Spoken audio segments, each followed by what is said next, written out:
Kita yang tak boleh jalan jauh ni. Ha. Kalau Kalau pagi Sarah je. perlukan di share kan boleh juga. Ini yang Ada. special case lah. Apa? Okay, nak datang beritahu lah saya akan tunggu. Saya akan tunggu. Akan ada Asya lah. InsyaAllah. Okey. Okay. Terima kasih atas jemputan. Sama-sama.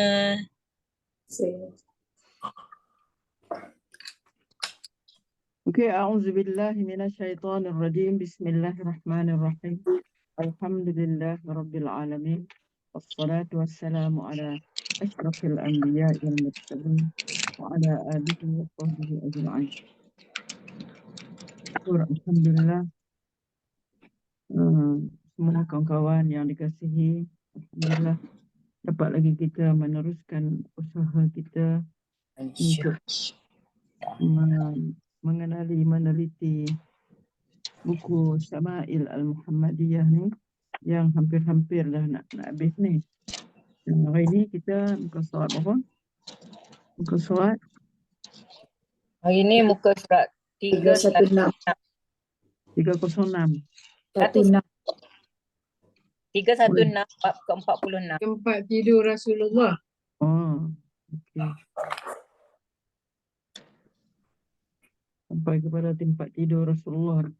Bang nak habis lah cerita ni. Tapi kita haraplah apa-apa yang sudah kita baca, kita pelajari itu, kalau tak semua pun kita ingat dan kita tahulah tentang apa ni, Syama'il sifat Rasul kita dari segi fizikal dia, rohaniah dia, semuanya lah yang akan membawa kepada menambah lagi kasih kita, sayang kita kepada Rasulullah sallallahu alaihi wasallam. InsyaAllah. InsyaAllah kita akan mulakanlah dalam bab 46. 46 lah. 46. Ya, Kak Izzah. Ya Kak Izzati, ya Habibati, iqra'i. Ustazah dah baca doa ke? Oh, tak baca doa lagi. Baca doa. A'udzubillahi minasyaitonirrajim. Bismillahirrahmanirrahim. Alhamdulillahirabbil alamin wassalatu wassalamu ala asyrafil anbiya'i wal mursalin wa ala alihi wa sahbihi ajma'in. Allahumma iftah alaina ya Allah. Allahumma iftah alaina ya Allah hikmataka wa anshur alaina hikmataka. Allahumma ya Allah, Allahumma nawwir qulubana bi nuri hidayatik kama nawwartal arda bi nuri syamsika abadan abada bi rahmatika ya arhamar rahimin. Allahumma ya Allah, Allahumma inna nas'aluka hubbaka ya Allah wa hubba man yuhibbuk wal amal alladhi yuballighuna ila hubbik. Allahumma ja'al hubbaka ahabba ilayna min anfusina wa min ahlina wa min al-ma'il barid. Sallallahu ala sayyidina Muhammad wa ala alihi wa sahbihi ajma'in. Walhamdulillahi rabbil alamin. Okey, Pak Izzah. Silakan Pak Izzah. Okey, terima kasih Ustazah. Okey, Assalamualaikum warahmatullahi wabarakatuh. Allahumma salli wa sallim wa barik ala Muhammad wa ala ali Muhammad. Okey, kita sambung kelas kita bawah tajuk bab bab yang ke-46 bawah tajuk tempat tidur Rasulullah sallallahu alaihi wasallam. Tempat tidur Rasulullah sallallahu alaihi wasallam dari kulit diisikan sabut kurma. Aisyah radhiyallahu anha meriwayatkan bahawa innama kana firasyu Rasulillah sallallahu alaihi wasallam alladhi yanamu alaihi min adamin hashwuhu lifun. Tempat tidur Rasulullah sallallahu alaihi wasallam diperbuat daripada kulit disumbat dengan kulit sabut batang kurma. Catatan. Tempat tidur Rasulullah sallallahu alaihi wasallam diperbuat daripada kulit dan mengikut beberapa hadis. Ia diperbuat daripada kain-kain kasar dan kadangkala ia hanya jalinan daun-daun kurma. Daripada banyak hadis dikatakan bahawa bila mana para sahabat meminta baginda tidur di tempat yang lembut, baginda akan berkata, apa gunanya daku mendapat kepuasan daripada dunia ini? Perumpamaan bagiku ialah seperti seorang pengembara yang sedang di dalam perjalanan lalu berhenti rehat di bawah sepohon pokok. Begitulah juga diriwayatkan oleh Aisyah radhiyallahu anha bahawa seorang wanita Ansar menziarahinya lalu melihat jubah biasanya berwarna hitam yang diperbuat daripada bulu kambing biri-biri dihamparkan untuk pengalas tidur Rasulullah sallallahu alaihi wasallam. Kemudian beliau kembali dan menyediakan alas yang disumbat dengan bulu-bulu lalu mengirimkannya kepada Rasulullah sallallahu alaihi wasallam. Apabila baginda pulang dan terlihat pengalas tersebut, lalu baginda bertanya, "Apakah bendanya itu?" Daku memberitahunya bahawa seorang wanita Ansar telah datang dan setelah melihatkan hamparan tidurnya, lalu dikirimkannya yang ini. Baginda memintaku memulangkannya kembali. Tetapi kerana pengalas itu nampak baik bagiku, daku tidak mahu memulangkannya. Tetapi baginda tetap berkata, demi Allah, jikalau daku ingin, Allah akan mengirimkan gunung ganang emas dan perak. Lalu daku pun memulangkannya. Abdullah bin Mas'ud radhiyallahu anhu meriwayatkan bahawa daku pergi menemui Rasulullah sallallahu alaihi wasallam. Baginda sedang berehat di atas kain yang kasar yang mendatangkan bekas kepada badannya. Melihatkan ini, lalu daku pun menangis. Baginda bertanya, "Mengapa kamu menangis?" Daku pun berkata, Raja Kaisar dan Kisra pemerintah bagi Byzantine dan Iran tidur di atas ambal sutera empuk. Sedangkan tuan tidur di atas kain kasar. Inilah yang menyebabkan daku menangis. Baginda menegur, tidak perlu menangis untuk itu. Kerana dunia ini untuk mereka, sedangkan akhirat untuk kita. Kain hamparan tidur yang kasar. Imam Muhammad Bakir rahmatullahi alaihi meriwayatkan bahawa سئلت عائشة ما كان فراش رسول الله صلى الله عليه وسلم في بيتك قالت من ألم حشه من ليف وسئلت حفصة ما كان فراش رسول الله صلى الله عليه وسلم في بيتك قالت مسحا تثنيه ثنيتين فينام عليه فلما كان ذات ليلة قلت لو سنيته 4 ثنيات لكان أوطأ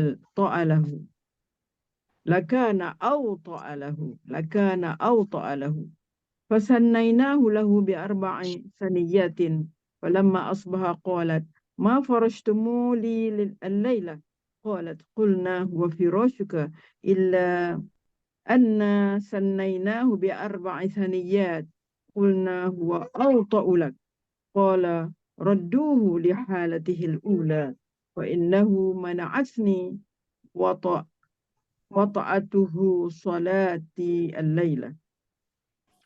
Sesungguhnya telah bertanya Aisyah radhiyallahu anha, bagaimanakah jenis tempat tidur Rasulullah sallallahu alaihi wasallam yang ada di rumahnya? Jawab beliau, terdapat kain kasar, biasanya daku lipatkan 2 lalu kuhamparkan untuk. Suatu hari, daku berfikir untuk melipatkannya menjadi 4 lipatan supaya menjadi lebih lembut. Lalu kulakukan demikian. Keesokannya, baginda bertanya kepadaku, apakah hamparan yang telah diberikan kepadanya malam tadi? Jawabku bahawa kain yang sama tetapi dilipat 4. Baginda bersabda, biarkan lipatan seperti asalnya kerana kelembutannya menyebabkan malam tadi menghalangku bersolat tahajud. Catatan, yakni baginda tidak dapat bangun tahajud atau terlambat bangun daripada waktu biasa. Jelasnya, seseorang itu akan tidur nyenyak di atas tilam empuk dan lembut, sedangkan tidur di atas kain kasar tidak nyenyak. Penjelasan, Rasulullah sallallahu alaihi wasallam dihantarkan ke dunia ini adalah sebagai teladan dan contoh. Dengan sebab itulah baginda menjauhkan dirinya daripada kekayaan, kebendaan duniawi, kesenangan, kemewahan dan kain-kain yang lembut dan tempat tidur yang empuk. Baginda mengamalkan sesuatu yang berlainan untuk menerangkan kemudaratan perkara-perkara ini kepada umat. Daripada hadis yang telah dinyatakan, baginda membawa untanya ke dalam hal ehwal rumah dengan contohnya sendiri bahawa tidak perlulah tidur dengan keadaan tempat tidur yang selesa dan empuk walaupun untuk solat fardu. Maksudnya, dapat dipahami sendiri, yakni tempat tidur yang empuk dan sendat hendaklah cuba dijauhkan seboleh-bolehnya. Keadaan kemiskinan Rasulullah sallallahu alaihi wasallam ialah di atas kehendaknya sendiri. Baginda memilih untuk hidup miskin secara sukarela dengan yang demikian segala barang-barangan kepunyaannya, pakaian, tempat tidur, makanan dan sebagainya hendaklah bersesuaian dengan kemiskinan yang hendak diamalkannya. Walaupun baginda menerima tempat tidur empuk sebagai hadiah, baginda akan memulangkannya semula ataupun memberikannya kepada orang-orang miskin yang berkeperluan. Contohnya, kain sutera. Baginda memberikannya kepada sahabat-sahabatnya. Baginda tidak menyetujui adanya beberapa tempat tidur lebih daripada keperluan. Dinyatakan di dalam hadis bahawa satu tempat tidur untuk lelaki, satu untuk wanita iaitu isteri, yang ketiga untuk tetamu dan yang keempat untuk syaitan. Yakni, baginda menyatakan keburukan mempunyai tempat tidur yang berlebihan yang mana tempat selebihnya akan digunakan oleh syaitan untuk berehat. Atau ini juga memberi maksud untuk menaikkan riak dan keangkuhan dan sikap menunjuk pemiliknya. Mawahib muka surat 151. Ustazah ada nak cakap apa-apa? Ya, kita tengok kalau dalam ni kita boleh buat kesimpulan lah daripada hadis tadi ada dua hadis lah.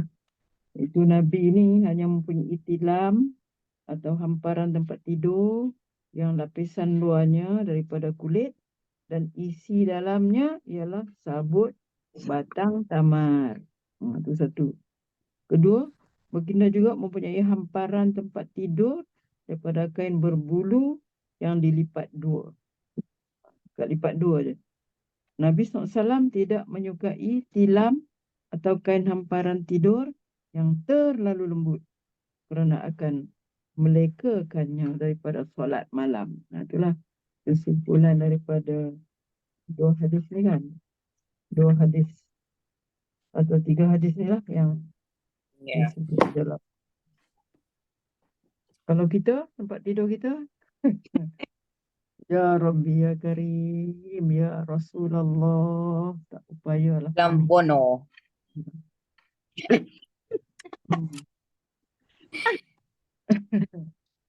Tak adalah kita ni kan. Tahun lagi.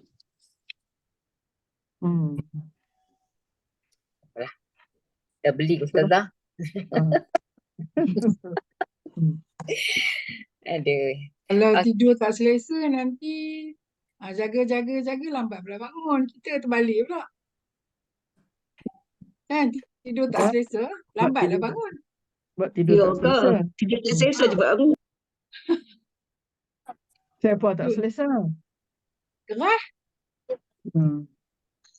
Lepas tu susah nak tidur dah nak subuh baru tidur kan, baru datang ngantuk sangat. Syaitan. Itu kita punya alasan kan. Alasan kita. Okey. Mungkinlah. Okey, jom kita masuk bab yang seterusnya. Bab ke-47. Tajuk sifat tawaduk Rasulullah sallallahu alaihi wasallam. Jangan memuja sehingga membawa kepada syirik. Umar radhiyallahu anhu meriwayatkan bahawa Qala Rasulullah sallallahu alaihi wasallam, la tutruni kama atrat an-nasara ibn Maryam, innama ana abdun faqulu abdullahi wa rasuluh. Rasulullah sallallahu alaihi wasallam bersabda, janganlah terlampau sangat memuji-mujiku sebagai orang-orang Nasara memuji-muji Nabi Isa alaihi salam, sehingga mereka menganggapnya sebagai anak Tuhan. Aku hanyalah hamba Allah. Maka panggillah daku sebagai hamba Allah dan nabinya. Okay. Catatan. Maksud hadis ini ialah bahawa memuji-muji seseorang itu sehingga membawa kepada kesyirikan tidaklah dibenarkan. Puji-puji yang boleh membinasakan kebiasaan seseorang itu hendaklah dielakkan.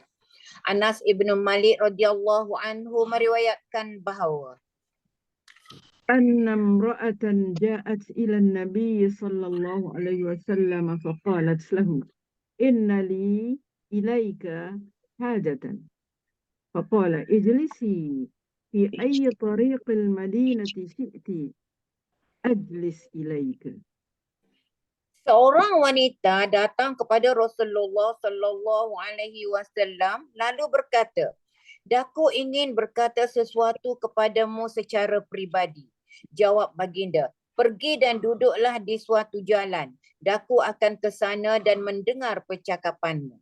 Catatan. Di dalam setengah hadis, wanita ini dikatakan sedikit dungu. Walaupun begitu, baginda mendengar kepadanya dengan penuh perhatian. Sebahagian ulama menyatakan bahawa baginda menyuruh wanita itu duduk di suatu jalan kerana dia seorang asing yang telah melewati batasan, dan setengahnya mengatakan bahawa dia adalah seorang yang gila, dan dengan ini dia sudah biasa berkeliaran di jalan-jalan. Sebab itulah baginda memberitahunya duduk di suatu jalan yang mana baginda akan pergi dan mendengar kepadanya. Merendahkan diri. Anas radhiyallahu anhu meriwayatkan bahawa كان رسول الله صلى الله عليه وسلم يعود المريض ويشهد الجنائز ويركب الحمار ويجيب دعوة العبد وكان يوم بني قريظة على حمار مخطوم بحبل من ليف وعليه إكاف من ليف. Rasulullah sallallahu alaihi wasallam selalu bertanya tentang kesihatan seorang yang sakit, akan mengiringi jenazah, menunggang himar iaitu keldai, dan menerima jemputan hamba. Pada hari peperangan dengan Bani Quraizah, baginda menunggang keldai yang tali kekangnya dan tempat pelana diperbuat daripada kulit batang kurma. Penjelasan. Apabila baginda dijemput, Rasulullah sallallahu alaihi wasallam akan pergi ke rumah, ke rumah orang, sama ada dia kaya, miskin, tuan atau orang suruhan, hamba lelaki atau wanita. Yakni, baginda akan menerima setiap jemputan tidak kira taraf dan kedudukannya. Pada hari ini, orang-orang yang angkuh, besar diri, dan yang suka memandang kepada darjat dan kedudukan sosial suka memilih-milih. Pada hari ini, orang-orang mementingkan pangkat dan darjat akan hanya memilih jemputan daripada orang-orang yang kaya. Tetapi jika jemputan tersebut datang daripada orang-orang miskin, hanyalah dolak-daliknya. Sakitlah perniagaan lah, pergi ke luar negeri lah dan sebagainya. Bertentangan sama sekali dengan ini, Rasulullah Sallallahu Alaihi Wasallam akan menghormati setiap jemputan. Baginda menganggap dirinya tidak begitu penting dan dengan segala senang hati dan bersedia menerima jemputan. Menurut hadis riwayat Imam Bukhari. Malahan, seorang hamba perempuan boleh memegang tangannya dan menariknya ke mana yang dia suka untuk membawanya.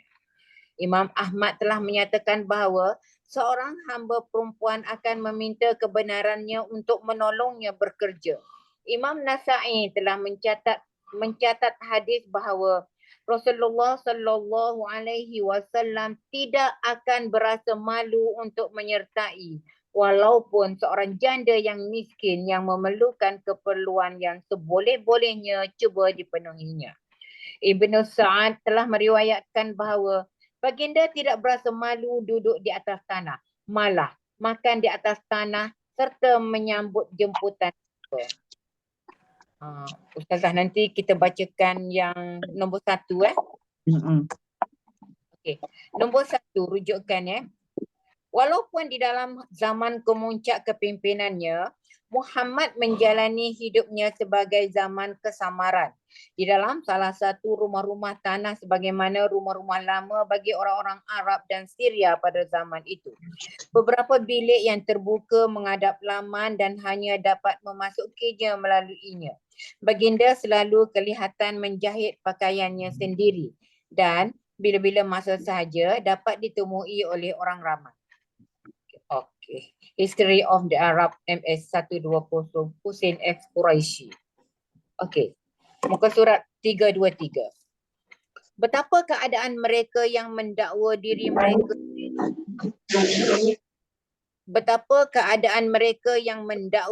mereka sebagai orang yang berkhidmat kepada masyarakat. Tidak seorang pun yang bertanya mengenai kehidupan orang miskin yang melarat, orang-orang yang tidak berdaya dan janda-janda. Tidak ada yang menyapu tangisan mereka. Tidak seorang pun yang bersedia untuk memberi bantuan keuangan. Tidak seorang pun yang bersedia bersusah payah untuk hadir ke mahkamah bagi pihak mereka. Orang-orang yang mengatakan dia sebagai pemberi khidmat kepada masyarakat sebegini, berbangga diri, menganggap dirinya lah yang baik, rakus untuk kemasyhuran, menganggap dirinya penting, suka menghina dan merendah-rendahkan orang lain dan terlalu bangga diri. Berasa malu pula untuk menyertai orang-orang yang mundur, tertindas, miskin dan berkeperluan yang mereka katakan di dalam percakapan sulit mereka sebagai sampah masyarakat, kutu dan sebagainya. Keangkuhan dan memandang hina golongan yang lemah di dalam masyarakat tidaklah disukai oleh Allah Ta'ala dan Rasulnya. Allah mempunyai segala sesuatu, tetapi bukan tawaduk dan ketidakupayaan iaitu kelemahan. Dengan ini, apa yang menjadi nilai di sisinya ialah kelemahan dan sifat tawaduk. Catatan. Terdapat jenis keldai khas di negeri Arab, lebih besar daripada bakhol di India. Ketika berlumba, ia lebih cepat daripada kuda kecil iaitu kuda padi. 2-3 orang boleh menunggangnya. Maksud hadis itu ialah tidak sepadan dengan tarafnya yang kedudukannya lebih tinggi daripada orang ramai. Rasulullah Sallallahu Alaihi Wasallam tidak menganggap diri baginda sebagai hilang maruahnya atau mencemuh kenaikan yang sedemikian. Rasulullah Sallallahu Alaihi Wasallam sering bertanyakan kesihatan segala jenis manusia sama ada Islam ataupun bukan Islam, jahat atau soleh. Misalnya, baginda pergi bertanyakan kesihatan seorang budak Yahudi yang sering datang menemuinya ketika sihatnya. Budak itu menghadapi saat-saat terakhirnya. Maka baginda Rasulullah Sallallahu Alaihi Wasallam mendakwahkannya kepada Islam. Budak itu melihat kepada bapanya, lalu si bapa mengizinkannya. Budak itu pun menerima Islam dan mati sebagai Muslim. Rasulullah Sallallahu Alaihi Wasallam bersyukur kepada Allah kerana melaluinya Allah telah daripada azab neraka. Peristiwa yang paling ketara sekali ialah yang berlaku kepada Abdullah bin Ubay, ketua orang-orang munafik. Nabi yang mulia dan mempunyai hati yang penyayang menziarahinya, bertanyakan kesihatannya dalam keadaannya yang sakit membawa maut. Menerima jemputan. Diriwayatkan oleh Anas bin Malik radhiyallahu anhu bahawa كان النبي صلى الله عليه وسلم يدعى إلى خبز الشعير والإهالة السانخة فيجيب. Nabi SAW akan menerima jemputan walaupun baginda dijemput makan roti bali dan lemak yang sudah lama dan berbau. Anas bin Malik radhiyallahu anhu meriwayatkan, حج رسول الله صلى الله عليه وسلم على رحل رث وعليه قطيفة لا تساوي 4 دراهم. sewaktu Rasulullah SAW mengerjakan haji, baginda duduk di atas pelana unta yang telah usang dan memakai selimut dari kain yang berharga murah, tidak lebih daripada 4 dirham. Pada waktu itu baginda membaca, Allahumma ja'alhu hajjan. Allahumma ja'alhu. Baca 2 kali ya. Allahumma ij'alhu hajjan la riya'a fihi wala sum'ah. Ya Allah, janganlah jadikan haji ini kerana riak dan sum'ah.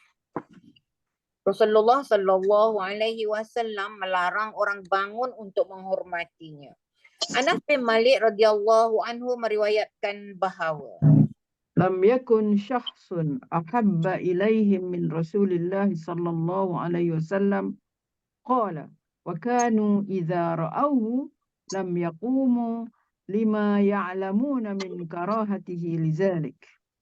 walaupun pada pandangan para sahabat bahawa Rasulullah SAW adalah orang yang paling disayangi, tidak ada lagi yang paling disayangi, namun mereka tidak akan bangun menyambut Rasulullah SAW kerana Rasulullah SAW tidak suka mereka berbuat demikian.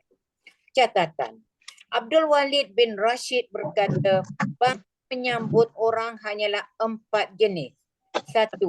Tidak dibenarkan bangun menyambut orang yang bangga dan angkuh. Yang kedua, adalah makruh bangun menyambut seseorang yang mana dengan perbuatan yang demikian akan mewujudkan bangga diri kepadanya. Yang ketiga, walau bagaimanapun dibenarkan bangun menyambut seseorang yang apabila diperlakukan demikian tidak akan mewujudkan rasa bangga kepadanya. Yang keempat, adalah mustahab bangun menyambut seseorang yang baru balik daripada perjalanan yang jauh. Okey. Imam Nawawi telah menyatakan bahawa bangun untuk menyambut ulama juga sebagai mustahab. Penjelasan. Qadi Iyad telah menulis bahawa telah menjadi adat orang-orang Iran bahawa seseorang itu duduk dan yang lainnya terus berdiri. Yang kedua, amalan ini dilarang kerana menghina diri. Yang ketiga, dilarang membuat amalan ini kerana tidak ada perasaan kasih belas terhadap orang yang berdiri yang akan berasa resah dengannya. 4. Di samping ia terlarang, ditakuti juga akan membawa kepada kemungkaran kerana menunjukkan lebih penghormatan membawa kepada kemungkaran. Yang kelima, walaupun ia dibenarkan, namun Rasulullah SAW melarang untuk dirinya. Begitupun pernah baginda bangun untuk menyambut Ikramah bin Abu Jahal dan Adi bin Hatim. Tetapi walau bagaimanapun tidak dilarang jika dia bangun untuk menolong orang yang datang dan sakit. Sa'ad bin Mubarak, ketua kaum Aus, telah tercedera parah di dalam peperangan. di dalam peperangan Khandak kerana terkena anak panah dan menjadi lemah kerananya. Maka Rasulullah sallallahu alaihi wasallam memerintahkan orang-orangnya bangun menolong ketua mereka. Jadi bangun untuk memberi pertolongan adalah dibenarkan. Mawahib muka surat 164. Disebabkan arahan daripada Rasulullah sallallahu alaihi wasallam, para sahabat berhenti daripada bangun untuk menyambut seseorang. Rupa bentuk Rasulullah sallallahu alaihi wasallam. Imam Hasan meriwayatkan yang bermaksud.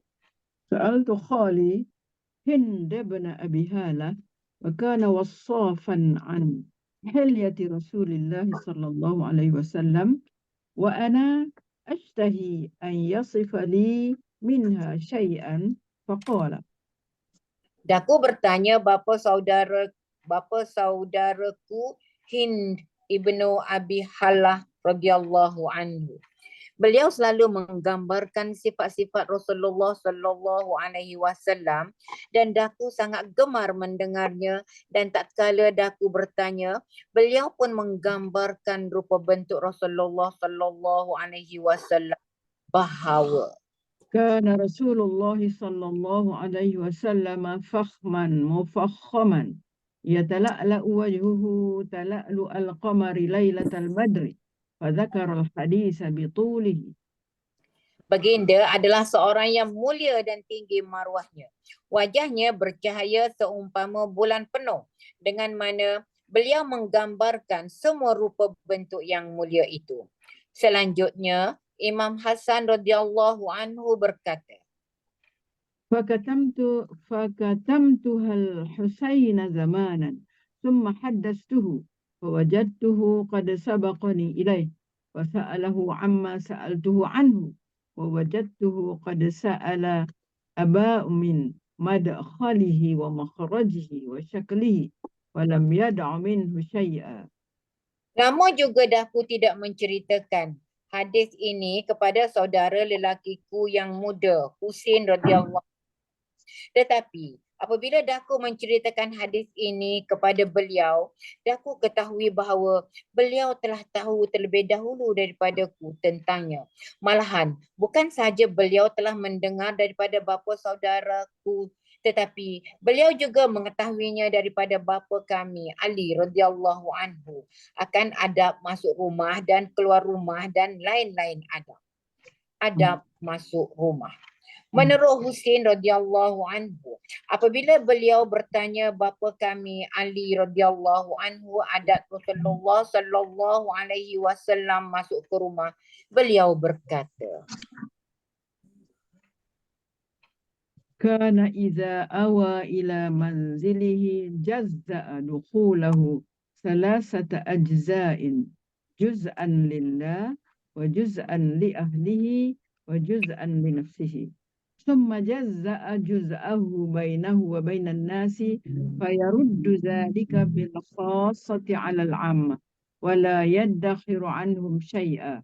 وكان من سيرته في جزء الأمة إيثار أهل الفضل بإذنه وقسمه على قدر فضلهم في الدين ومنهم ذو الحاجة ومنهم ذو الحاجتين ومنهم ذو الحوائج فيتشاغل بهم ويشغلهم فيما يصلحهم والأمة من مساءلتهم عنه وإخبارهم بالذي ينبغي لهم ويقول Rasulullah sallallahu alaihi wasallam membahagikan masanya di rumah kepada 3 bahagian.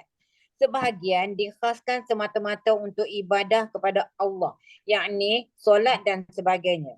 Sebahagian lagi untuk menyempurnakan tanggungjawab terhadap rumah tangga, yakni bercakap-cakap dengan mereka dan bertanyakan hal ehwal mereka. Sebahagian lagi untuk keperluan dirinya sendiri, yakni berehat, tidur dan sebagainya. Tetapi keperluan dirinya itu pun dibahagikan kepada 2 bahagian. Sebahagian untuk dirinya dan sebahagian untuk orang ramai. Pada masa sebahagian untuk orang ramai ini, sahabat-sahabat yang ternama akan menziarahinya dan melalui mereka lah berbagai-bagai pengajaran dan tunjuk ajar disampaikan kepada orang ramai. Daripada mereka lah segala-galanya diberitahu tanpa ada rahsia sulit, sama ada mengenai hal-hal agama atau duniawi. Yakni segala jenis manfaat telah disampaikan kepada mereka tanpa batasannya. Mengenai masa yang dikhaskan kepada orang ramai ini, Rasulullah sallallahu alaihi wasallam menerima dahulu orang-orang yang lebih berilmu dan pencapaiannya menurut dalam dan luasnya pembelajaran dan pengetahuannya. Penziarah-penziarah tersebut datang bersama satu, dua atau beberapa keperluan. Baginda akan menyelesaikan keperluan-keperluan mereka semuanya, lalu melibatkan diri mereka ke dalam perkara-perkara yang bermanfaat dan berfaedah untuk diri mereka dan untuk pembelajaran umat Islam dan kemajuan mereka. Misalnya, selepas menjawab soalan-soalan para sahabat mengenai perkara-perkara agama, Baginda akan berkata, ليبلغ الشاهد منكم الغائب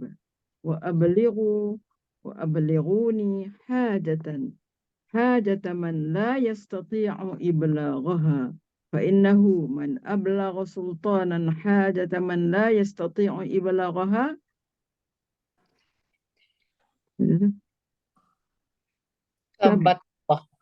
ثبت الله قدميه يوم القيامة ولا يذكر عنده إلا ذلك ولا يقبل من أحد غيره يدخلون روادا ولا يفترقون إلا عن زواق ويخرجون أدلة يعني على الخير.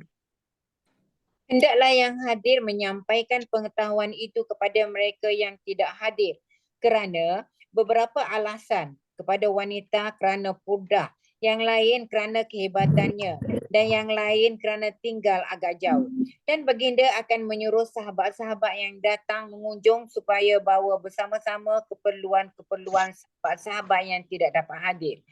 Baginda bersabda, jikalau seseorang menyampaikan kepada raja mengenai keperluan-keperluan seseorang yang tidak dapat hadir secara peribadi, maka Allah Ta'ala akan menegakkan kaki pembawa hajat tersebut pada hari pengadilan.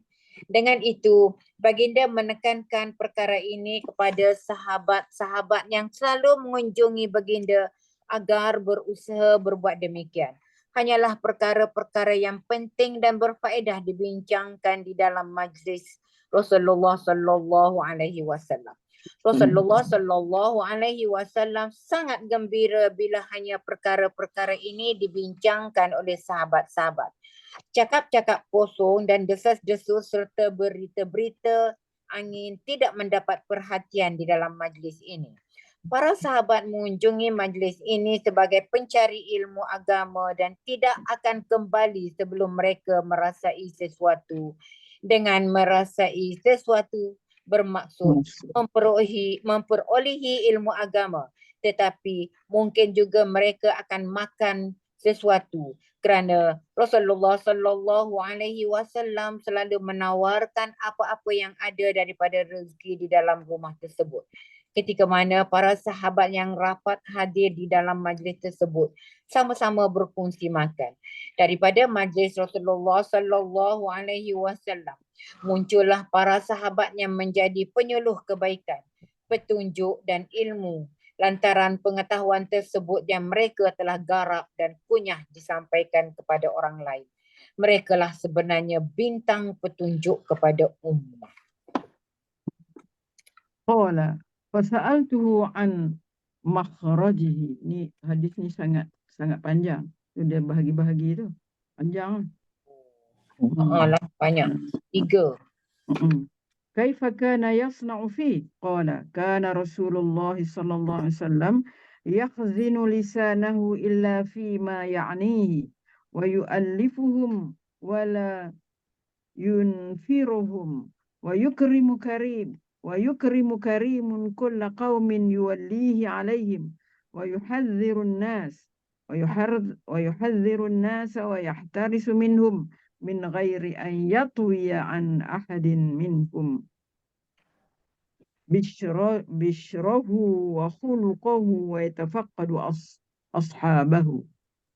Imam Husin radhiyallahu anhu meriwayatkan bahawa tatkala beliau bertanya Ali radhiyallahu anhu mengenai adab Rasulullah sallallahu alaihi wasallam keluar dari rumahnya, beliau pun memberitahu Rasulullah sallallahu alaihi wasallam akan menjauhi lidahnya daripada berkata sesuatu yang tidak perlu.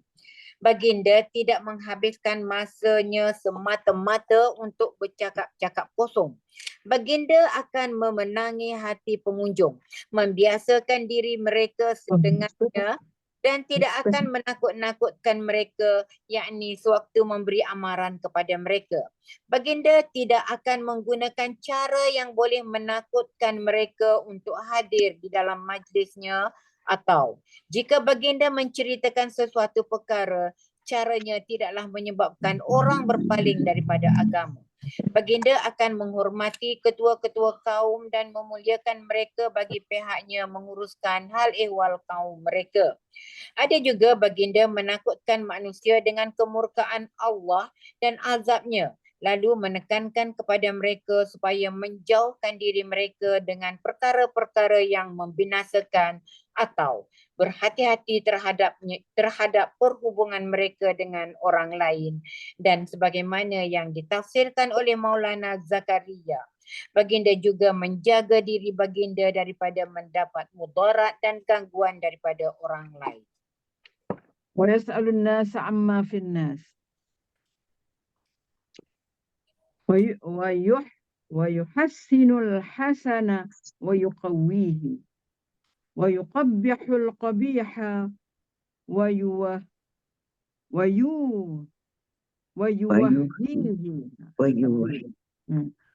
معتدل الأمر غير مختلف ولا يغفل مخافة أن يغفلوا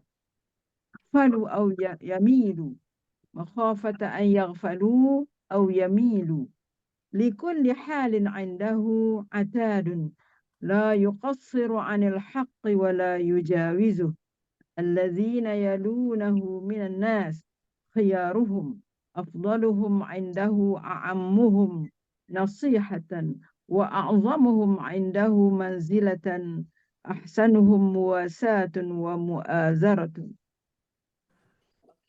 Baginda akan bertanyakan kepada para sahabat mengenai keadaan umatnya.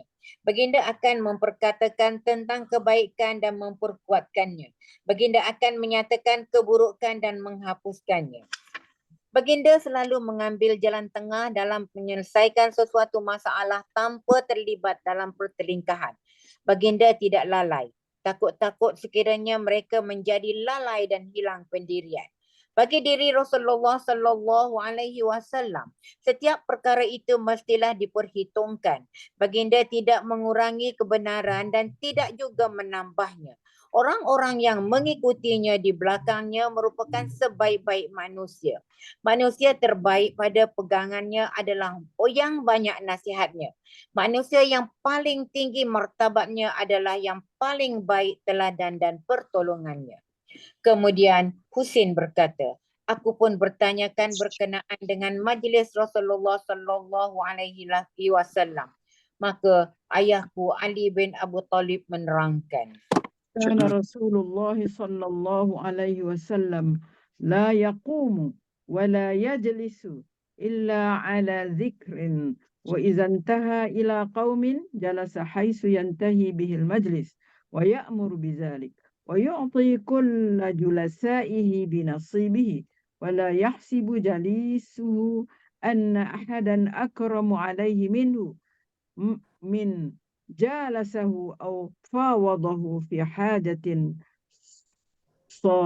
صابره حتى يكون هو المنصرف عنه ومن سأله حاجة لم يرده إلا بها أو بميسور من القول وقد وسع الناس بسطه وخلقه وصار لهم أبا وصاروا عنده في الحق سواء مجلسه مجلس علم وحلم وحياء وأمانة وصبر لا ترفع فيه الأصوات ولا تؤبن فيه الحرم ولا تسنى فلتاته متعادلين بل كانوا يتفاضلون فيه بالتقوى متواضعين يوقرون فيه الكبير ويرحمون فيه الصغير ويؤثرون ذا الحاجة ويحفظون الغريب. Rasulullah Sallallahu Alaihi Wasallam tidak berdiri dan tidak duduk melainkan dengan berzikir kepada Allah. Apabila baginda datang kepada sesuatu kaum, maka baginda akan duduk pada deretan majlis yang terakhir dan baginda memerintahkan perbuatan itu. Baginda memberikan kepada setiap peserta majlisnya hak masing-masing sehingga orang yang duduk di dalam majlisnya tidak ada yang menganggap bahawa orang lain lebih mulia darinya. Barang siapa yang mahu duduk bersama dengan baginda atau mengadukan sesuatu keperluannya kepadanya, baginda dengan sabar mendengarnya dan hinggalah orang itu sendiri akan pergi kerana puas hati. Barang siapa meminta sesuatu darinya, baginda tidak akan menolaknya dan menunaikan apa yang dimintanya. Jika tidak, baginda akan bercakap dengan kata-kata yang lembut, kemurahan dan kebaikan budinya saksama untuk semua orang. Baginda adalah ibarat bapa kepada mereka. Mereka di sisi baginda adalah setaraf dari segi kebenaran. Majlisnya adalah majlis ilmu, kebijaksanaan, hikmah, amanah dan kesabaran. Suara tidak akan diangkat di dalam majlisnya. Kehormatan Allah tidak dicela dalam majlisnya dan sebarang perselisihan tidak akan dibesar-besarkan.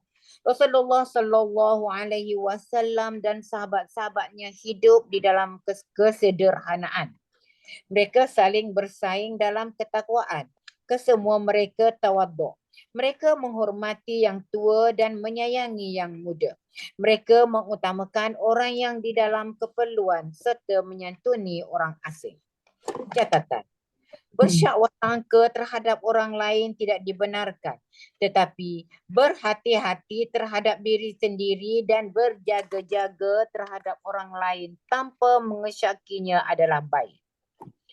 Arahan supaya berhati-hati terhadap perhubungan dengan orang lain dan mulakan kerja dengan berfikir dan pertimbangan terlebih dahulu terdapat di dalam beberapa hadis.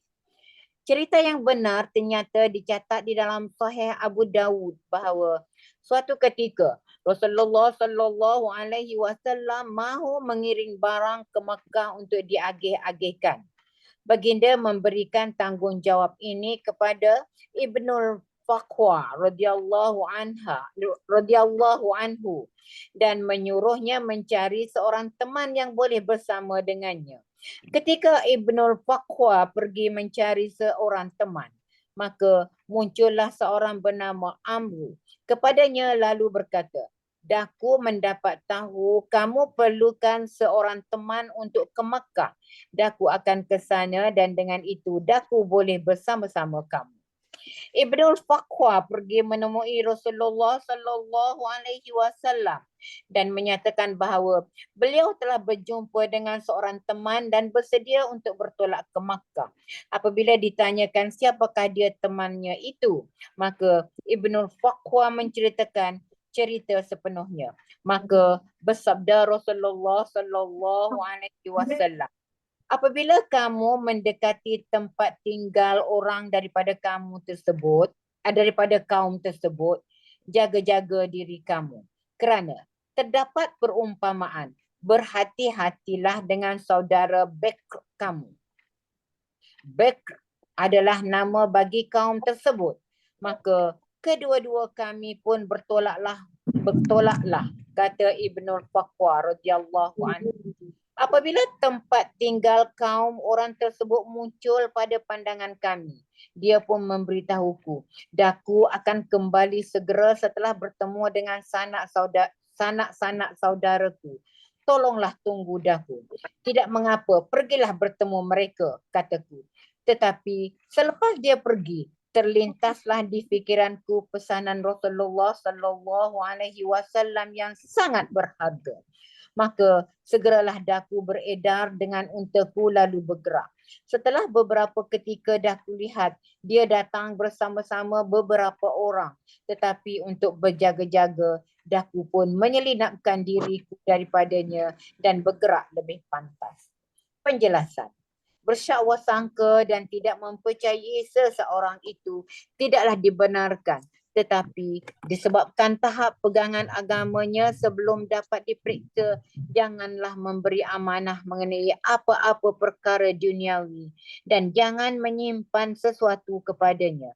Semua ini termasuk di dalam kewarasan dan kewajaran.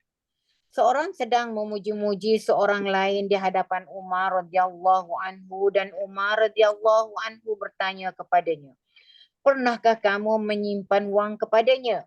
Pernahkah kamu meminjamkan wang atau barangan kepadanya?"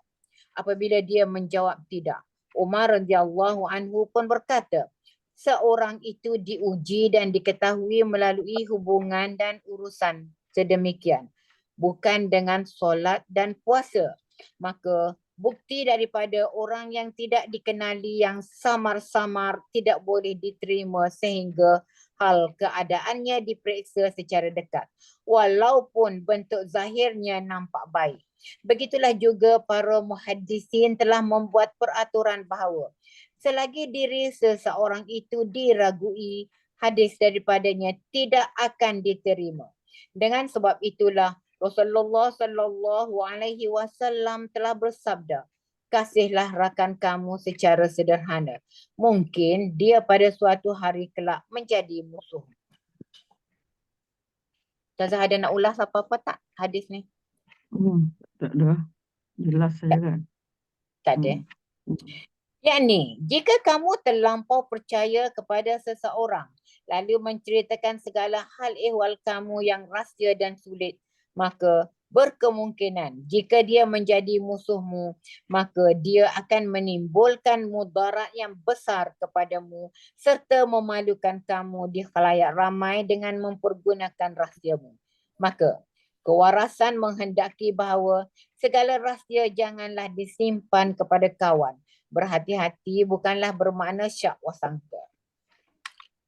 Peristiwa yang menggambarkan sikap berhati-hati Rasulullah sallallahu alaihi wasallam ialah baginda telah merencanakan suatu arahan kepada panglima perang dan menasihatinya agar dibaca di suatu tempat dan ikut arahan tersebut sebagaimana yang dikehendaki.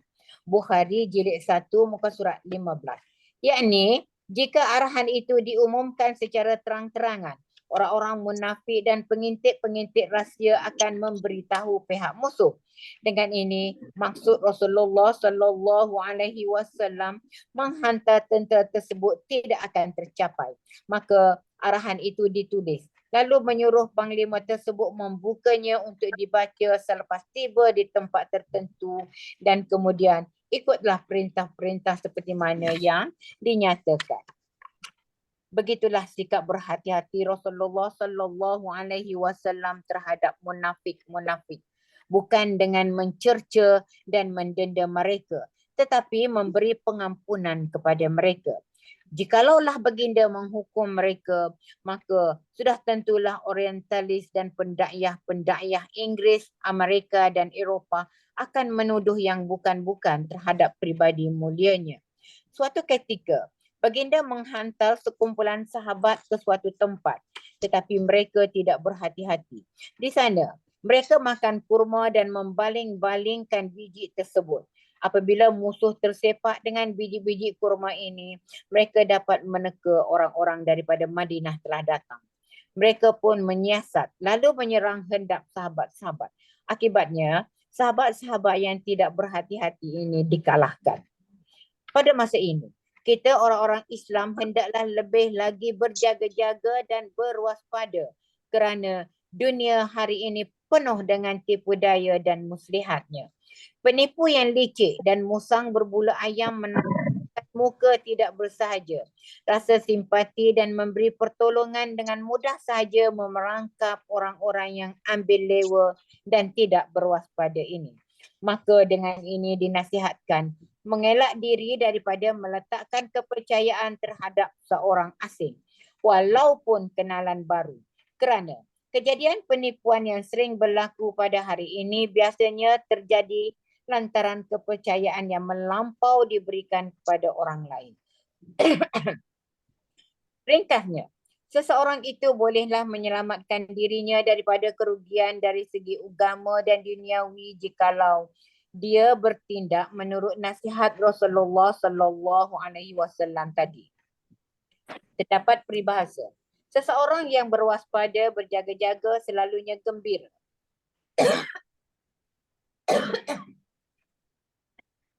Begitulah juga di dalam hal keagamaan, perlulah lebih berwaspada dan lebih tegas. Jikalau seseorang itu menganggap seseorang yang tidak berguna, seseorang ahli bid'ah sebagai seorang yang soleh dan bertakwa lalu menjadikannya seorang mursyid, iaitu pemimpin rohani, maka sudah tentulah dia akan membinasakan imannya dan seterusnya kehidupan agamanya. Maka kepercayaan dan amanah hanyalah boleh diberikan ke atas seseorang setelah diuji menurut jalan sunnah. Penjelasan tamat di sini. Rasulullah sallallahu alaihi wasallam ada ketikanya mengancam orang ramai dengan azab Allah ataupun menggesa mereka supaya menjauhi diri mereka daripada kemudaratan orang lain atau berwaspada terhadap mereka dan mengelakkan dirinya daripada kemudaratan dan tipu daya orang lain. Walaupun baginda sendiri berwaspada dan menyuruh orang lain berwaspada juga dengan orang lain. Namun, keadaan ini tidaklah menghalangnya supaya berkelakuan mesra dan riak. Baginda selalu mengambil berat mengenai hal mereka dan hubungan baik di antara khalayak ramai. Menaikkan taraf mereka, memuji perbuatan baik, menggalakkannya serta menunjukkan kejelekan daripada perbuatan buruk. Tidak menggalakkannya, lalu menghalang manusia berbuat begini lagi. Dalam setiap sesuatu, Rasulullah sallallahu alaihi wasallam menggunakan cara yang terbaik, yakni secara tidak disedari menjauhi sikap berubah-ubah dan yang menimbulkan kebingungan. Berkata lain ketika ini dan berkata lain pada masa yang lain. Baginda memperbaiki dan memajukan orang ramai selagi mereka tidak menunjukkan sikap sambil lewa dan lesu terhadap agama. Kerana terlampau-lampau melewati batas di dalam perkara agama. Kepadanya, setiap sesuatu mesti ada kaedahnya mengenai perintah-perintah Allah. Baginda tidak melakukannya secara sambil lewa sahaja, secara ambil lewa sahaja. Dan tidak pula melewati batasannya. Mereka yang sering mengunjungi majlis baginda ialah peribadi-peribadi yang paling mulia, yang terbaik daripada masyarakat. Tetapi yang paling mulia daripada mereka ialah yang bersikap baik terhadap yang lain, yang selalu mengharapkan kebaikan kepada semua orang. Yang paling tinggi sekali di sisinya ialah yang memberikan simpati yang paling tinggi dan suka menolong orang lain. Imam Husain radhiyallahu anhu meriwayatkan bahawa bila beliau bertanya mengenai majlis Rasulullah sallallahu alaihi wasallam, Ali radhiyallahu anhu memberitahu, duduknya dan berdirinya semuanya dalam keadaan berzikir kepada Allah. Kemana baginda pergi, baginda akan duduk di mana yang ada ruang untuknya dan menyuruh orang lain juga duduk di mana yang ada dan jangan melangkah kepala orang untuk ke tempat tersebut.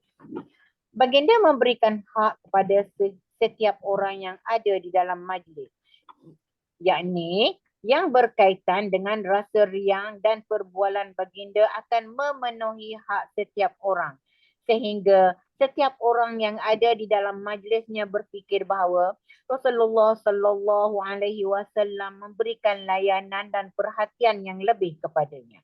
Sesiapa yang duduk atau mendapatkan nasihatnya di dalam sesuatu perkara, Rasulullah sallallahu alaihi wasallam akan duduk dengannya sehingga pengunjung tersebut bangun.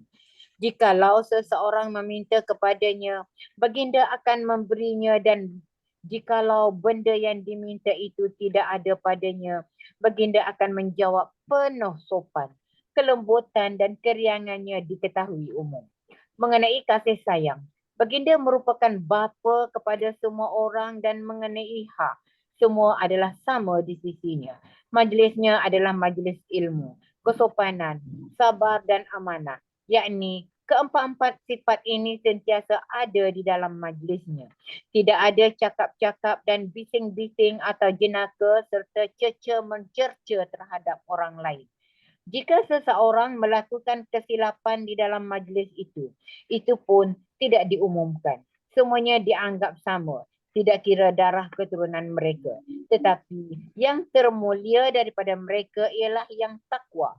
Setiap orang berkelakuan baik di antara satu sama lain, memberi layanan hormat kepada yang lebih tua, menunjukkan kasih sayang terhadap yang muda, dan semua mereka mengutamakan yang lebih memerlukan dan melayani para musafir. Catatan. Ringkasnya, setiap sesuatu dan setiap perbuatan berada di atas dataran yang sempurna. Lebih tinggi dari darjah yang tinggi, lebih tinggi dari darjah yang lebih tinggi di segi akhlak yang terpuji. Dan betapa tidaknya, sedangkan Rasulullah sallallahu alaihi wasallam itu sendiri dihantar khusus untuk memperbaiki akhlak menuju kesempurnaannya. Walaupun akhlaknya telah disebut di dalam Al-Quran, dan Allah Subhanahu wa taala telah menggambarkan kesempurnaan akhlaknya serta keutamaannya dengan penekanan yang berbeza-beza.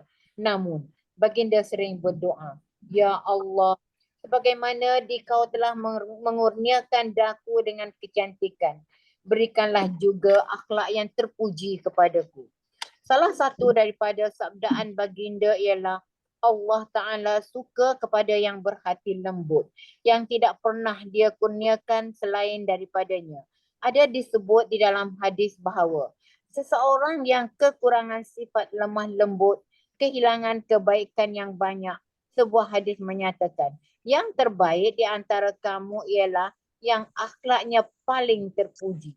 Di dalam hadis yang lain dikatakan, yang paling dekat dengan aku di kalanganmu ialah yang terbaik akhlaknya. Okey, ada satu hadis doa tu kan. Ha. Dalam muka surat 338 bawah sekali tu, doa tu. Ya Allah, sebagaimana Dikau telah mengurniakan daku dengan kecantikan, berikanlah juga akhlak yang terpuji kepadaku. Ni doa macam mana ni? Kita duk baca selalu ni. Yang kita duk tengok cermin tu. Tengok cermin tu. Macam mana bunyinya? Macam mana bunyinya? Duk baca ke tak? Macam Melayu, macam Arab. Arab tak boleh pakai Allahumma kama hasanta khalqi itu akhlak. Fahassin khuluqi. Ya, Allahumma kama hasanta khalqi fahassin khuluqi. Elokkanlah akhlakku. Allahumma sebagaimana Dikau kama hasanta Allahumma kama ahsanta khalqi fahassin khuluqi. Mula tu khalqi, kedua tu khuluqi. Khuluq tu akhlak. Allahumma kama ahsanta Kama khalqi hasanta khalqi fahsin khuluqi. fahassin khuluqi. Bolehlah di kita kan babak sehari pakai kali tengok cermin. Melayu. Taklah juga Ustazah. Pakai baju tu, pakai baju. Pakai baju ada. Pakai baju pun ada baca je. Okey. Okey, Ustaz.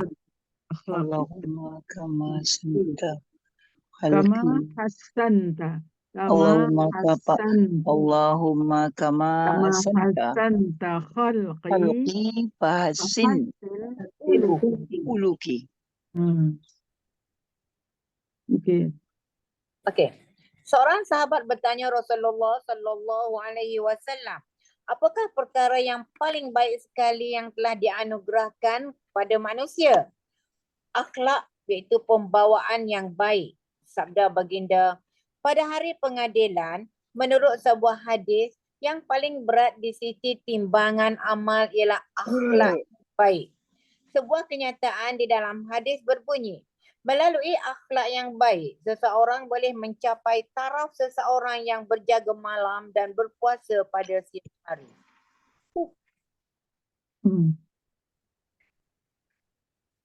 Tinggi tu Ya. So kalau orang tak mampu nak berjaga malam, bolehlah jagalah akhlak. Akhlak kan. Sampai Okey, tak Muaz radhiyallahu anhu meriwayatkan bahawa apabila beliau akan diutuskan ke Yaman, tatkala beliau mula menaiki rakap kuda untuk bergerak, nasihat Nabi yang terakhir kepadanya ialah berkelakuan baik dan riang dengan manusia. Sebuah kenyataan Nabi mengatakan, di kalangan orang-orang yang beriman, orang yang paling sempurna imannya ialah yang terbaik akhlaknya. Banyaklah hadis yang demikian yang telah menekankan penyemaian akhlak dan perlakuan baik. Yang tercatat di atas hanyalah contoh sahaja. Anas bin Malik radhiyallahu anhu, Rasulullah sallallahu alaihi wasallam telah bersabda, sekalipun kepadaku hanya dihadiahkan binatang, pasti aku menerimanya. Sekiranya aku diundang untuk makan binatang, tentu aku kabulkan undangannya. Jabir radhiyallahu anhu meriwayatkan, Rasulullah sallallahu alaihi wasallam telah datang menziarahi kami tanpa berkenderaan bahal dan tidak pula dengan kuda untuk mengangkut orang. Yahya bin Al-Haisam Al-Attar. Attar kan atar ni ustazah. asar. Atar. Al-asar. Asar. Sa ya ustazah. Okay. Yahya bin Abu Al-Haisam Al-Asar. Aku mendengar Yusuf bin Abdullah bin Salam berkata, Rasulullah sallallahu alaihi wasallam memberi nama Yusuf. Beliau menundukkan aku ke pangkuannya serta mengusap kepalaku. Ringkasan permasalahan yang didapati dari hadis-hadis yang telah dinyatakan. 1. Dibenarkan menyembunyikan perkara agama terhadap saudara atau kawan di atas beberapa alasan. Dibenarkan bertanya masalah daripada beberapa orang yang berkelayakan. Yang ketiga, suatu jadual urusan dan kerja yang mencakupi 24 jam akan memudahkan dan memberi manfaat kepada pengunjung-pengunjung. Kaedah ini dapat dilihat secara amalinya di tempat-tempat orang yang dekat dengan Allah. Di sana, setiap sesuatu dilakukan dengan jadual. Setiap sesuatu kerja ada jadual untuk melakukannya. Untuk mengajar dan memberi ceramah. Untuk menulis, memberi ta'awiz kepada yang memerlukan. Untuk makan, untuk masa minum teh, masa bertemu pengunjung dan sebagainya. Seluruh rancangan menjadi mudah dengan menuruti hadis tersebut dan setiap kerja akan terlaksana mengikut masa dengan rahmat Allah dan rahimnya dan apa sahaja yang daku sumbangkan kepada anda menerusi tulisan ini adalah juga dengan kaedah pembahagian masa ini. 4. Dibenarkan menetapkan suatu masa tertentu untuk memberi hak kepada isteri dan anak-anak. 5. Tidak dibenarkan kita bercakap akan sesuatu tajuk di depan umum, akan sesuatu perkara yang kita percakapkan di kalangan orang tertentu. Yang keenam, dari segi perhubungan sosial dan pertemuan dengan orang ramai, sunnahnya ialah berkelakuan mengikut kebolehan dan keupayaan orang-orang tersebut. Yang ketujuh, seseorang itu hendaklah cuba melibatkan khidmat pengikut-pengikut dan murid-murid di dalam kerja umat. Yang ke-8, orang yang tertentu patut bertanggungjawab menyampaikan permasalahan dan perkara-perkara penting kepada orang ramai. 9, menjadi tugas sosial menyampaikan keperluan-keperluan orang ramai kepada pemerintah dan menyalurkan pertolongan dan bantuan mengikut keupayaan tugas masing-masing. 10, orang yang menyampaikan keperluan-keperluan orang ramai kepada pemerintah tidak akan terhuyung-hayang pada hari kiamat. Kakinya tetap mantap. 11, percakapan ilmiah yang berguna dan perlu hendaklah disampaikan di dalam perhimpunan-perhimpunan umum. 12, percakapan penting dan berfaedah hendaklah didengari dengan penuh perhatian. 13, perlulah mengelakkan diri daripada percakapan yang sia-sia di dalam majlis kerana itu akan menghabiskan masa kamu dan orang lain. 14, pencari ilmu agama akan memperolehi faedah jika dia menghadiri majlis ulama, orang-orang bertakwa dan wali-wali Allah dengan penuh hormat. Orang-orang kaya dan mewah daripada ahli perniagaan Gujarat menjemput ulama-ulama semata-mata untuk mengkagumi mereka adalah suatu perbuatan makruh, iaitu dibenci. Mengurus dan menjalankan pentadbiran masjid dan madrasah secara perniagaan komersial menyebabkan hilang keberkatannya. 15, apabila seseorang pencari ilmu menghadiri sesuatu majlis ulama, mereka hendaklah memberikannya suatu rasa keilmuan dengan memberikan nasihat-nasihat yang sesuai. 16, tetamu yang datang hendaklah dijamu dengan makanan berdasarkan keupayaan seseorang. 17, para sahabat membawa obor hidayah daripada Rasulullah SAW kepada umat. Ini dikenali sebagai tabligh yang mana umat ini telah dipertanggungjawabkan. 18, perlulah menjaga lidah daripada percakapan yang sia-sia. 19, sama ada pengunjung itu tetamu atau penuntut, perlulah dilayan dengan penuh kasih sayang. Janganlah mereka ditakuti janganlah mereka diketakuti yang mungkin menyebabkan mereka mengambil sikap membenci terhadap ilmu dan agama. 20, hormatilah ketua, pemimpin dan pemerintah bagi setiap masyarakat dan kaum. 21, jawatan mestilah diberikan kepada orang yang mempunyai kebolehan. 22, selalulah berwaspada dan berhati-hati di dalam setiap kerja. 23, adalah sunnah berlaku riang bertemu dengan setiap orang. 24, juga adalah sunnah berkelakuan penuh adab dengan semua orang, iaitu beradab sopan. 25, selalu mengadakan perhubungan dengan kawan-kawan dan saudara mara agar mereka tidak menyalahi atau terkeluar daripada jalan lurus. Hendaklah menerangkan kepada mereka jika ada apa-apa yang memerlukan pembaikan. Ini adalah tanggungjawab agama. 26, menggunakan cara yang terbaik pada setiap pekerjaan adalah sunnah.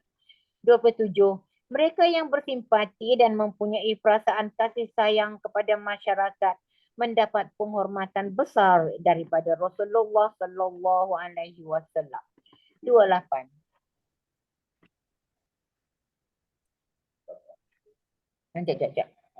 Jap. Adalah sunnah mengingati Allah ketika duduk dan berdiri dan dalam segala kedudukan dan keadaan. 29, di dalam majlis ataupun sesuatu perhimpunan, duduklah di mana ada tempat kosong dan janganlah melangkau kepala orang secara tidak perlu. 30, semua hendaklah dilayan sama rata. Lebih-lebih lagi, dikehendaki bagi seorang guru melayani semua muridnya sama rata. Layanan yang berbeza dan pengagihan kasih sayang kek mangga bagi sebahagian dan kek minyak kepada sebahagian yang lain akan membinasakan kemuliaan seorang raja, tuan, guru, pengurus, setiausaha dan sebagainya. 31. Sempurnakan hak setiap orang di dalam majlis. 32. Seorang yang datang dan duduk di dalam majlis hendaklah dilayan dengan kasih sayang. 33. Apa-apa? Okey, cukup. Sekejap. Kejap. Lepas tu? Nak. Okey, sekejap. Okey, minta maaf ada berita sedih. Baru terima kematian, macam mana nak cakap besan kepada kakak. Oh, Innalillahi inna ilaihi raji'un. Di wa inna ilaihi raji'un. di Sungai Besar lah, di Sungai Besar. Oh, ya. Tu. Ada anak buah hajat nak ikut tak? Suami saya dah tak sabar nak cakap berita tu. Sorry. Okey. Yang ke-33, pencapaian adalah terhasil dengan ketakwaan, bukan kerana kekayaan atau jawatan tinggi. Tetapi setengah-setengah tempat pencapaian itu didapati melalui kemewahan dan pengaruh. Ke-34, janganlah menyiarkan kesilapan seseorang yang berada di dalam majlis. 35, elakkan diri daripada berbalas-balas tuduhan serta mewujudkan suasana bising dan percakapan.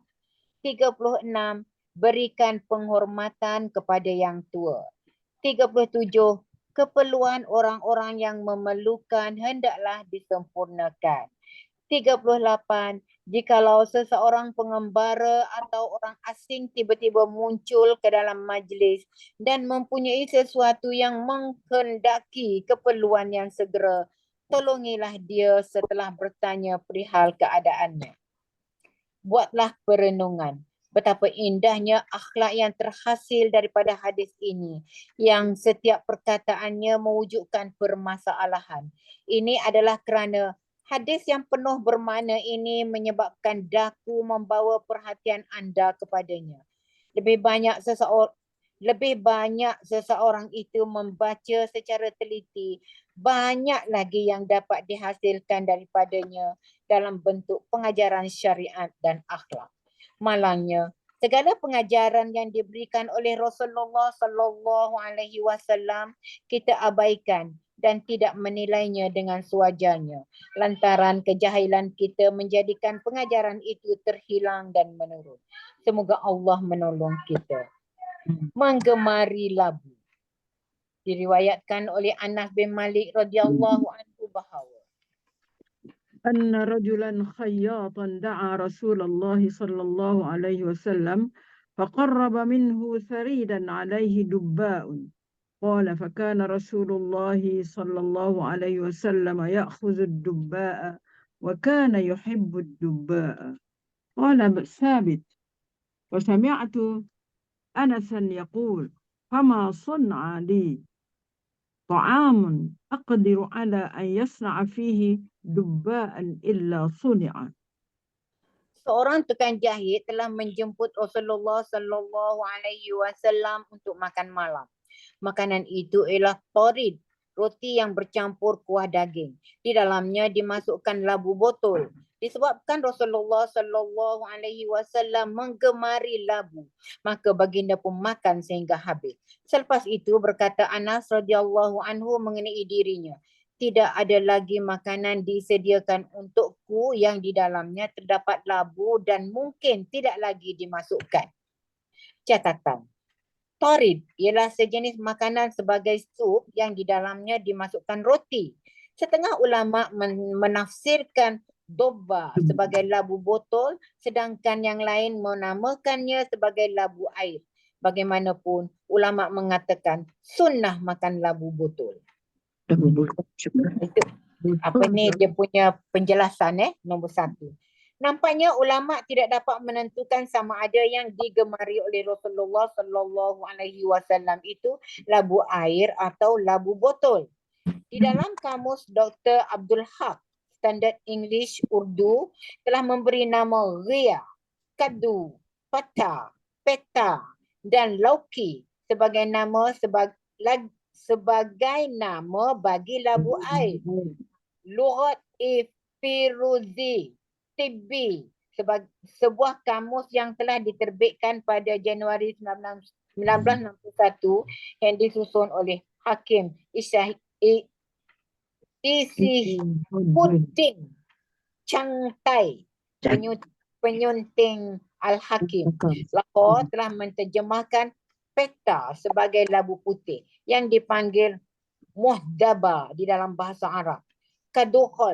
Kaduhi Shirin di dalam bahasa Parsi yang bererti koro di dalam bahasa Arab. Lauki di dalam bahasa Hindi dan Urdu dinamakan sebagai labu botol jenis putih. Di dalam panjangnya.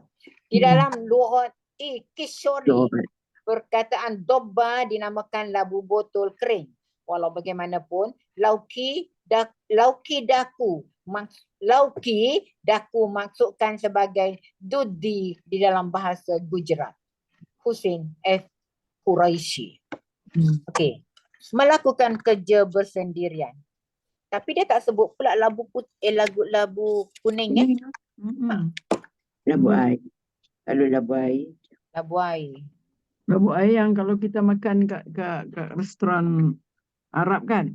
Kan labu air tu kan? Labu putih. Itulah labu dia orang. Yang kulit dia hijau-hijau.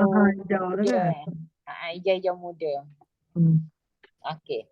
Melakukan kerja bersendirian.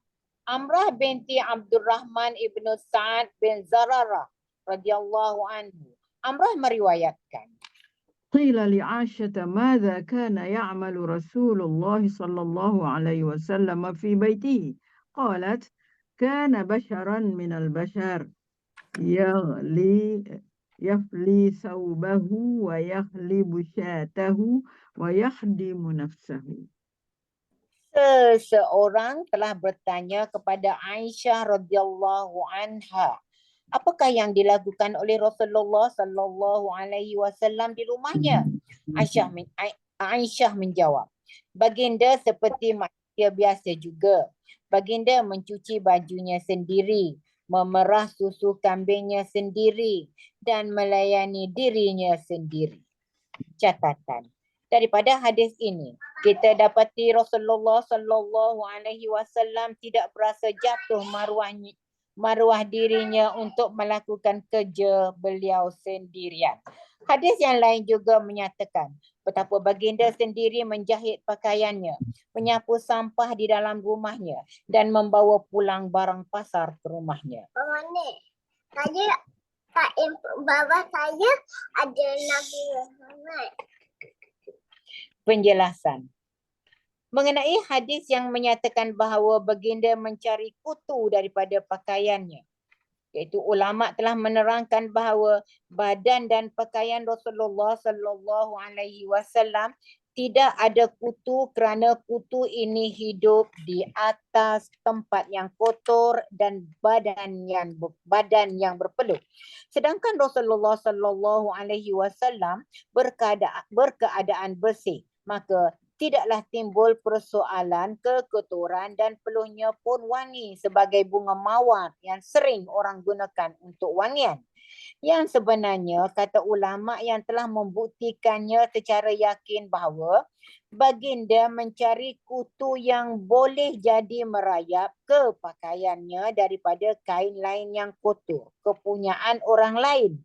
Lebih-lebih lagi dengan orang-orang Arab dusun yang selalu baginda berhubung dengan mereka. Perbuatan baginda mencari kutu daripada pakaian itu sendiri menunjukkan betapa telitinya baginda mengenai kesihatan diri. Di samping itu, baginda mahu mengajar orang-orang yang selekeh itu supaya menanam sikap menjaga kesihatan dan kebersihan. Penjelasan. Sifat tawaduk, pengabdian abadiyah, zuhud, adalah sifat-sifat yang menonjol bagi Rasulullah sallallahu alaihi wasallam. Baginda merupakan tiang-tiang yang terpisah jauh daripada kehidupan sisa-sisa dan kemewahan dan sering menggesa orang ramai supaya menjauhi kehidupan begini. Kerana Allah sangat sukakan sifat tawaduk, rendah diri dan tidak menonjol diri. Sebab itulah baginda bersabda, tidak ada tempat lain di dalam solat yang terlebih hampir kepada Allah selain daripada masa sujud. Dengan alasan yang sama juga, Allah Subhanahu wa taala menamakan baginda sebagai hamba, abdu. Kala diisyrakkannya daripada Masjidil Haram ke Masjidil Aqsa. Firman Allah Subhanahu wa taala, Maha suci Allah yang telah memperjalankan hamba-Nya pada suatu malam dari Masjidil Haram ke Masjidil Aqsa yang telah kami berkahi sekelilingnya. Al-Isra ayat 1. Jelaslah di sini bahawa di sisi Allah Subhanahu wa taala tidak ada perkara yang lebih berharga dan terlebih dimuliakan daripada abdu. Dengan sebab pengetahuan inilah, walaupun baginda seorang nabi besar dan penutup segala nabi, namun baginda melakukan segala kerjanya sendiri. Jikalau semasa perjalanan para sahabat akan membahagi-bahagikan khidmat di kalangan mereka. Baginda juga mengambil bahagian di dalam khidmat tersebut dengan menyediakan tempat tidurnya sendiri, memperbaiki capalnya yang koyak dan sebagainya. Dari segi pakaian dan kenderaan, baginda menjalani hidup yang tawaduk dan rendah diri.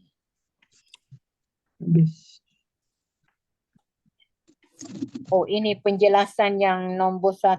Sifat-sifat tawaduk semua tu. Panjang, Ustazah? Panjang Panjang sangat. Oh, tapi nombor 1 daripada muka surat sebelah. Daripada mana ya? Daripada yang penjelasan tu, muka surat 345. Yang baginda mencari kutu daripada pakaiannya tu. Okey, kita baca sekejap kalau tidak tak tahu pula macam mana cerita kutu tu kan. Oleh penulis-penulis Islam terhadapnya. Bukan. Oh, Penulis barat tak? ni daripada dia punya tu daripada muka surat 346 sambung. 344. 344 baginda pun ulang kata sunnah makan labu. Dah baca Ini dah baca kan? 345 pun dah baca. 345 yang Syirin daripada Farsi dia dah baca. Okey. Tapi no lah Ustazah. Ambil yang penulis Nombor barat. 1 bawah tu. Ni. Penulis Penulis barat. Orientalis. yang bermata juling. Belum. Bawah sekali muka 3 surat 345 perangkat bawah. Okey. Di bawah perkataan Hussein F. Quraisy tu. Okey, nombor 1. Penulis-penulis barat, terutamanya orientalis yang bermata juling seperti Margoliouth dan Muir sering mencari hadis-hadis yang begini sebagai landasan untuk memberitahu kepada dunia bahawa Nabi orang-orang Islam tidak ambil kisah dengan kesihatan diri. Tidak seperti mana yang didakwakan tempat yang kotor dan badan yang berpeluh. Sedangkan Rasulullah sallallahu alaihi wasallam berkeadaan bersih, maka tidaklah timbul persoalan Mana tu? Ngaruk. Belum. Salah. Undur balik. Tidaklah sebagaimana yang didakwakan oleh penulis-penulis Islam hadapnya. Tetapi bagi penulis-penulis seperti Lane Poole, Irvin, Amir Ali, Bukhshah dan sebagainya, penulis seangkatan dalam sejarah tamadun, Profesor Will Durrott mengakui bahawa baginda Nabi sallallahu alaihi wasallam sering dilihat memperbaiki pakaiannya dan kasutnya, menyalakan api, menyapu sampah, memerah susu kambing di dalam kandangnya, ke pasar membeli belah, Baginda makan dengan tangan lalu menjilat-jilatnya selicin-licinnya selepas makan. Makanan utamanya adalah tamar dan roti Bali. Susu dan madu kemewahan yang sekali-sekali ada. Baginda mematuhi sendiri larangan meminum arak untuk dirinya. Bersopan santun kepada yang tua. Peramah dan sayang kepada yang tawaduk. Mulia dirinya terhadap yang memandai-mandai diri. Sayang terhadap pembantunya. Berbuat baik terhadap semua. Baginda tiada menunjukkan kekuatan. Menolak sebarang penghormatan. Menerima jemputan hamba untuk makan dan tidak meminta apa-apa bantuan hamba jika baginda sendiri boleh melakukannya. Walaupun harta rampasan yang datang mencurah-curah, baginda hanya gunakan sedikit untuk keluarganya. Paling sedikit untuk keluarganya, paling sedikit untuk dirinya, lebih banyak untuk sedekah. Okey. Adalah suatu perkara biasa walaupun pada hari ini kadang-kala kanak-kanak perempuan yang ke sekolah yang datang daripada keluarga yang menjaga sangat kesihatan dan moden akan membawa kutu-kutu ke kepala kerana percampuran mereka dengan kanak-kanak sekolah yang datang daripada keluarga rendah di dalam masyarakat. Ini juga berlaku kepada sekolah-sekolah English Convent. Okey. Dah habis tajuk. Awak buat apa tu?